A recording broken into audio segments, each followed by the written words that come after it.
એક બાજુ ગુજરાતમાં દારૂબંધી, બીજી બાજુ દારૂની પરમિટોની ધૂમ લાણી. ગાંધીના ગુજરાતમાં આરોગ્યના બહાને દારૂ પીવાની છૂટ. અમેરિકાનું વેપાર પ્રતિનિધિ મંડળ ભારતની મુલાકાતે. Bharat Harley Davidson Californian wine bourbon whisky પરની ડ્યુટીમાં ઘટાડો કરશે. કન્નડ અભિનેત્રી રાનિયા રાવે અમદાવાદ એરપોર્ટ પર પણ દાળ ચોરીનું સોનું ઉતાર્યું હતું. ભાજપના રાજમાં ભેળસેળિયા બેફામ 117 પકડાયા પણ સજા કોઈને નહીં. ગુજરાતની પ્રજાના સ્વાસ્થ્ય સાથે ચેડા છતાં સરકારની ઢીલાસ. ઘાટ કરતા ઘડામણ મોંઘું જેવી સ્થિતિ. બીઆરટીએસની 5 વર્ષમાં 386 કરોડ આવક, 511 કરોડ ખોટ. કાનપુરના જ્વેલર્સ દ્વારા અમદાવાદના જ્વેલર્સ સાથે ₹10.63 કરોડની છેતરપિંડી.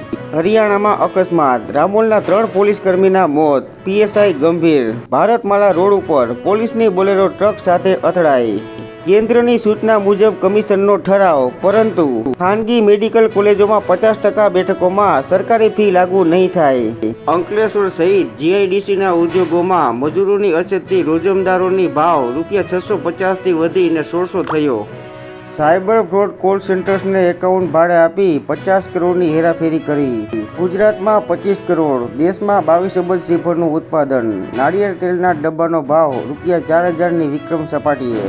સરકારે પણ સ્વીકાર્યું, સિવિલમાં લીવર ટ્રાન્સપ્લાન્ટ બાદ 38% દર્દીના મૃત્યુ. જ્યારે 2 વર્ષમાં કિડની લીવરના કુલ 988 ટ્રાન્સપ્લાન્ટ. ભારતીય કંપનીઓ દ્વારા વિદેશમાં રોકાણમાં વધારો.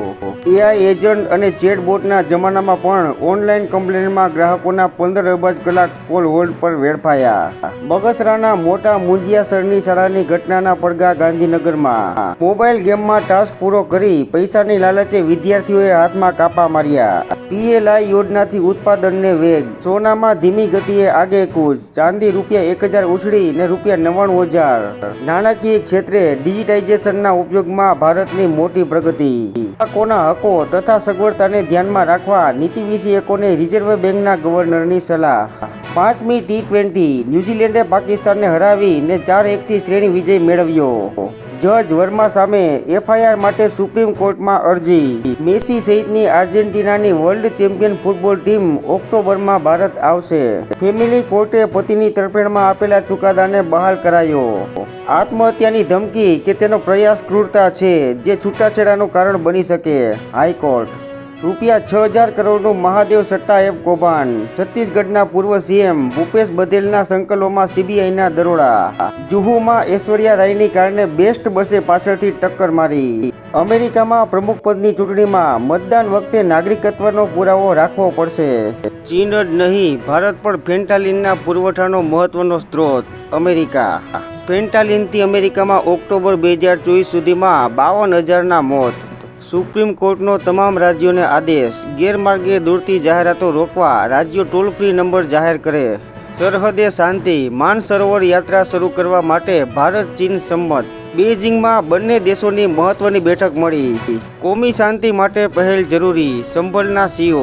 ઈદની સેવૈયા ખવડાવી હોય તો હોળીની મીઠાઈ પણ ખાવી પડે. સૌરાષ્ટ્ર યુનિવર્સિટીમાં શિક્ષણની અવદશા. અધ્યાપકોની 44% જગ્યાઓ ખાલી. શુક્રવારે હરણી રોજાનું શાનદાર મહત્વ.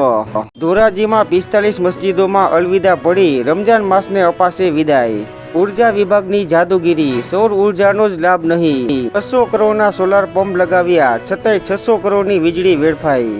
સ્ટેમ્પ ડ્યુટી ન ભરે કે ખોટી માહિતી આપે તો ₹200 ને બદલે ₹1 લાખનો દંડ કરાશે. જેતપુરમાં હની ટ્રેપ. કારખાનેદારને ધમકાવી ₹50000 વસૂલ્યા, જેમાં તીર્થ હોટલના માલિક સહિત 5 વિરુદ્ધ ફરિયાદ.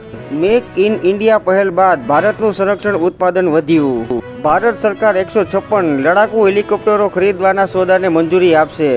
કેનેડામાં ધોળા દિવસે રેલવે સ્ટેશન પર ભારતીય મહિલા પર હુમલો.